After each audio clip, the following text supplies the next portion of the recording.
ازيكم يا حبايبي؟ عاملين ايه؟ يا رب دايما تكونوا بخير واحسن حال. وحشني جدا جدا جدا من اخر فيديو انا نزلته معاكم على القناة.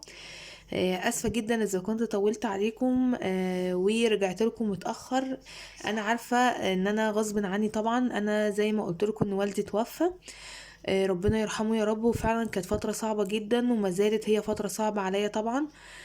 بس بصراحة انا اتأخرت عليكم قوي، وانتوا يعني بصراحة استحملتوني كتير وكتر خيركم وشكرا جدا على دعواتكم اللي دعتوها لبابا بالرحمة وبالمغفرة. ربنا يجازيكم خير ودايما يعني يديكوا كل خير ويجعله دايما في ميزان حسناتكم على الوقفة اللي انتوا وقفتوها معايا. وفعلا بجد انتوا نعمة الإخوة ونعمة الصحاب. فطبعا انا الفترة اللي فاتت دي كلها انا ما كنتش بصور خالص. وده كده اول فيديو انا هصوره معاكم بعد الفترة ديت. فاستحملوني بقى لو ايه يعني اتأخرت عليكم، بس انا هحاول والله على قد ما اقدر ان انا يعني اصور فيديوهات وانزلها، علشان طبعا القناة انا واثقة انها تكون وقعت خالص في الفترة دي. وطبعا القناة لما بتقع ما بترجعش زي الاول بسهولة. فبس الحمد لله. طبعا انا كان صعب عليا قوي ان انا اصلا اصور فيديوهات وانزلها وانا عندي حالة وفاة. ومش اي حد، ده والدي يعني يعتبر اقرب الناس ليا. فالحمد لله على كل حال. خلاص، فانا النهارده كده راجعه لكم بفيديو بسيط وهو منيو الاسبوع. فهنحاول كده ندي بعض افكار. هحاول على قد ما اقدر ان انا اديكم افكار. طبعا انتوا عارفين ان انا اكلاتي بتكون بسيطه جدا، ما فيهاش اللي هي الاكلات اللي هي الجديده والابتكارات والاختراعات اللي بيعملوها الناس يعني. بس انا يعني ايه هحاول ان انا اديكم افكار. خدي فكره حتى لو اكله واحده من المنيو تنفعك في كتابه المنيو بتاعت الاسبوع اللي هيبدأ. هو بالفعل بدأ لان النهارده السبت، وانا هحاول ان هو ينزل لكم على قد ما اقدر. وللاسف النت قطع كمان، بس لو جه هننزله على طول. فطبعا انا كمان لسه ما نزلتش السوق اجيب مشترياتي، وان شاء الله باذن الله اول ما انزلها هصورها معاكم. انا الفتره اللي فاتت ما كنتش بنزل السوق خالص، كنت بجيب كده حاجتي اللي انا محتاجاها اول باول. يعني حاجات بسيطة كده كنت بجيبها كل يوم، لكن كان نزول السوق أجيب مشترياتي طول الأسبوع لا، ما كنتش بنزل بصراحة. فالنهاردة هنكتب كده المنيو مع بعض. وزي ما قلت لكم أنا المنيو بالنسبة لي بيبدأ من يوم السبت، من أول يوم السبت لحد يوم الجمعة. كمان ببقى عاملة احتياطاتي أو بشوف مثلا الأيام اللي أنا ممكن أكون مش هاكل فيها في البيت، بحيث انها برضو بتتشال من المنيو بتاعي وبتخف عليا بصراحة من الاكلات اللي انا هعملها في الاسبوع. يعني مثلا انا الاسبوع ده الخميس والجمعة مش هبقى موجودة في البيت مثلا فانا كده بالنسبة لي الاسبوع 5 ايام بس مش 7 ايام. انا هقول لكم على افكار لو انتي برضو مش موجودة. خلاص هتتشال من عليكي. لو انتي موجودة هحاول ان انا اديكم كده افكار. طيب مبدئيا كده عشان نبتدي مع بعض، فاحنا بنبتدي من اول يوم السبت اللي هو كان النهاردة. يوم السبت بالنسبة لي انا عملت فيه بالفعل، عملت فيه بيتزا بقطع الفراخ. انا اكتر حاجة بحبها في البيتزا هي الفراخ او السوسيس. بس انا طبعا بما اني ان انا ساعات بعمل عشوة خفيفة يعني اللي هي الكريب بالسوسيس، فانا مش عايزة اكتر منه برضو لانه هو مش صحي. خلاص، فانا قلت اكتفي بالسوسيس بس في الكريب. لكن في البيتزا قلت هعمله بالفراخ. البيتزا طبعا عجينتها معروفة جدا. انتي بتحطي كده عندك عجان اشتغلي بيه، ما عندكيش هتعملي كده في بولة. انا بحط بصراحة 3 كوبايات من الدقيق، بحط عليهم رشة ملح، معلقة سكر او معلقتين. بحط كيس خميرة فورية، بحط كمان رشة من الزعتر. بحط كمان زبدية علشان بتطري العجينة كده وبتخليها حلوة. بحط كمان حوالي اقل من ربع كوباية زيت، بس طبعا دي انا بحطها كده والعجين بيتقلب في العجان يعني بالويم كده. انا بصراحة مش بحط كمقدار. خلاص، وبحط كمان حوالي 3 معالق كبار لبن بودرة، برضو بيديها طعم حلو قوي. لان انا بالنسبة لي العجينة لازم تكون طعمها حلو، علشان لو حتى الاطراف بتاعة البيتزا فاضية تتاكل تبقى طعمها حلو. خلاص. بعجنها بقى بميه دافيه وبسيبها بقى تخمر، وبعد كده ببدا ان انا اشكلها، وكنت عملتها معاكم في فيديوهات كتير. الفراخ بقى بجيب طاسه كده، وبكون مقطعه الفراخ قطع صغيره، واحط رشه زيت في الطاسه، واول ما تسخن كده بنزل عليها بالفراخ تاخد صدمه. بحط عليها بقى ملح، رشه بسيطه قوي. بحط عليها، او ممكن تحطي واحده مكعب ماجي او مرقه يعني. بحط فلفل اسود، بحط توم بودره، بصل بودره، كاري، كركم، زعتر. الحاجات دي كلها بتطعم اول فراخ. بس كده، واحط عليها حبه ميه تتشربهم، خلاص بقفل عليها، ولا بحط فيها بصل ولا بحط فيها فلفل ولا طماطم ولا اي حاجه خالص. بتبقى طعمها رهيب، وبتبقى طعمها حلو جدا جدا. انا كمان بتاعتي حبيت ان انا ازود عليها على البيتزا بتاعتي يعني بصل متقطع كده مكعبات، وكمان قطع من البسطرمه. طبعا انا بشوف كل واحد حسب ما بيحب ايه، وايه الحاجه اللي بيحبها في البيتزا بتاعته بعملها له. والحاجه اللي ما بيحبهاش خلاص. ده كده كان بالنسبة لأول يوم. كمان في حاجة أساسية عايزة أقولها، إن أنا بكتر شوية في الكمية بتاعة البيتزا. يعني أنا النهاردة مع صواني البيتزا اللي احنا عملناها لينا، أنا عملت صينيتين ميني بيتزا. ليه يا منى؟ طب ليه الكمية ديت؟ علشان خاطر بحتفظ بيها في علبة في الفريزر. بطلعها لأولادي مثلا في اللانش بوكس. بحط لهم بقى بدل السندوتشات، بروح حاطه لهم كده كام قطعة ميني بيتزا. بتبقى حلوة جدا وكتغيير. وعلى فكرة مش شرط تحطي فيها فراخ، ممكن تحطي بس فيها طماطم وفلفل وجبنه موتزاريلا او رومي مبشور، وخلاص على كده. يعني مش لازم ان انتي تحطي لها اطعمه.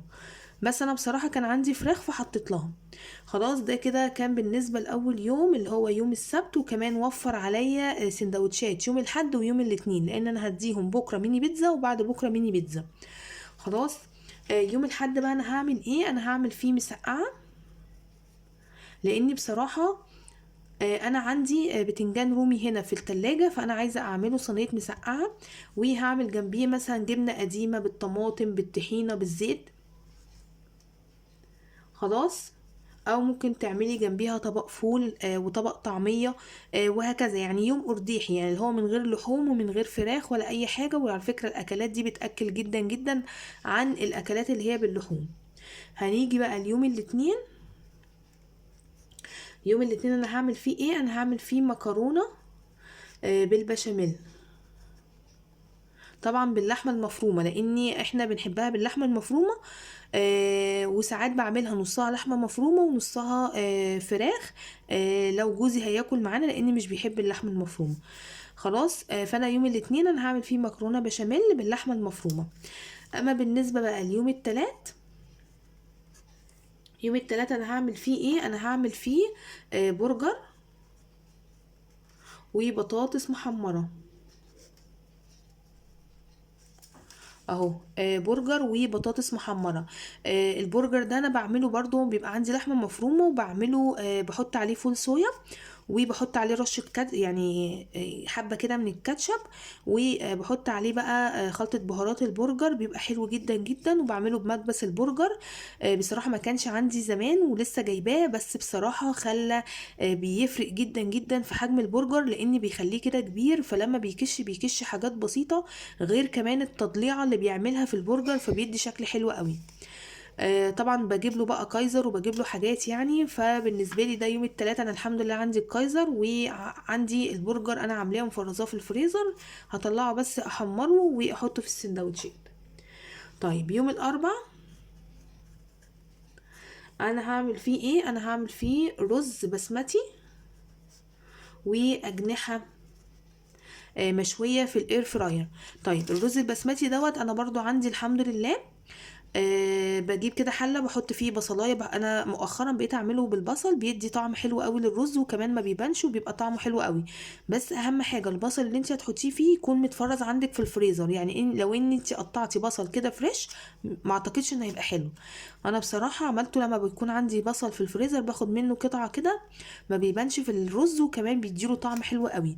والاجنحه بقى انا بعملها ازاي؟ بجيب كده الاجنحه بغسلها وانضفها، وببدا ان انا اتبلها. بحط عليها حبه لبن، بحط عليها مرقه، بحط عليها توم بودره، بصل بودره، كاري، كركم، رشه من البابريكا، بهارات الفراخ، بس كده. ممكن تحطي مثلا كمان ليمون، عصرة ليمونة يعني. ممكن تحطي حبة خل عشان تسوي الأجنحة على طول. ممكن كمان تحطي زي ما قلت لك لبن، حبة لبن. وايه تاني يا ربي، ثواني هفتكر لكم. بحط كمان معلقه من دبس الرمان. بس كده بسيبها في التتبيله، وبعد كده ببدا ان انا احطها في الاير فراير وتستوي مع نفسها. قد ايه بتبقى رهيبه رهيبه رهيبه. انا لو عرفت اعملها معاكم في اليوم ده هعملها. فعلا بتودي الاجنحه في مكان تاني خالص. ده بالنسبه ليوم الاربع. زي ما قلت لكم، انا يوم الخميس انا مش هبقى موجوده، انا هروح اشوف والدتي يعني.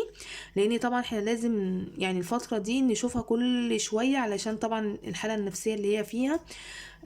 فانا في اليوم الخميس ده انا مش هبقى موجوده. انت بقى ممكن تبقي موجوده، هتعملي ايه؟ ممكن تعملي اكله قرديحي، لاني انا كل يوم اهو في فراخ او لحمه، ما عدا بس يوم الحد اللي عامله فيه مسقعه. فبالنسبه لي كده كل ايام اهو الاسبوع فيه لحوم. فانت ممكن الخميس ده مثلا تعملي فيه كشري بعدس باصفر، او كشري اسكندراني، ايا كان. يوم الجمعه كمان انا هروح لحماتي، فبالنسبه لي برضو مش هكون موجودة. انت ممكن تعملي فيه ايه؟ ممكن تعملي فيه عدس اصفر. الجو بدأ يسقع طبعا واحنا خلاص شتينا. فانت ممكن تعملي فيه عدس اصفر. جنبيه بقى بتنجان مخلل، او بطاطس شيبسي، او بطاطس محمرة. ممكن تعملي اي صنف طبيخ بس من غير لحوم. يعني ممكن مثلا تعملي فاصوليا ورز وفراخ، سوري، فاصوليا ورز وسلطة، او لوبيا ام عين سودا ورز ولسان عصفور، او تعملي شويه ملوخيه كده وجنبيهم رز ولسان عصفور، وهكذا. يعني انت برضو ممكن تعملي اكله قرديحي. فبالنسبه لك كده 3 اكلات قرديحي في الاسبوع. كده المنيو يعتبر متناسق، ويعني ايه في كل حاجه، وفي نفس الوقت مش مكلف قوي، لاني في 3 ايام من السبعه مش هيبقى فيهم لحوم. ده كده بالنسبه لي المنيو بتاع النهارده. انت بقى حابه مثلا بعد ما بتكتبي المنيو تبداي ان انت تشوفي مكوناته ايه وتنزلي تجيبيها من السوق. ده هيوفر عليكي كتير جدا. بس برضو لازم يكون عندك الخزين بتاعك الاساسي في البيت، وكمان اللحوم عندك في البيت. انا شايفه ان ده كده افضل. لكن مثلا انت محتاجة الكايزر بتاع البرجر، فانت هتكتبيه في المنيو، في الطلبات يعني بتاعت الاسبوع. محتاجة مثلا لبن عشان تعملي بيه البشاميل، فبرضه هتكتبيه من ضمن حاجة الأسبوع. محتاجة جبنة قديمة برضه هتكتبيها. دي الحاجات دي أنا بجيبها أسبوعية، يعني حسب المنيو، لو أنا محتاجة بجيب. لكن طبعا اللحمة المفرومة، الأجنحة، الفراخ دي بتبقى عندي في الفريزر. مش بحتاج إن أنا أجيبها في الأسبوع. بس كده. ده كان فيديو بسيط وخفيف، يا رب يكون عجبكم، استفدتوا من الافكار اللي فيه. انا حاولت ان انا ارجع معاكم علشان بس ما بقاش طولت عليكم اكتر من كده. يا رب يكون الفيديو عجبكم. ما تنسوش بقى تدعوا لبابا بالرحمة، وكمان تدعوا لي ان ربنا يصبرني ويعدي الفترة دي على خير. اشوفكم على خير فيديو جديد. مع السلامة.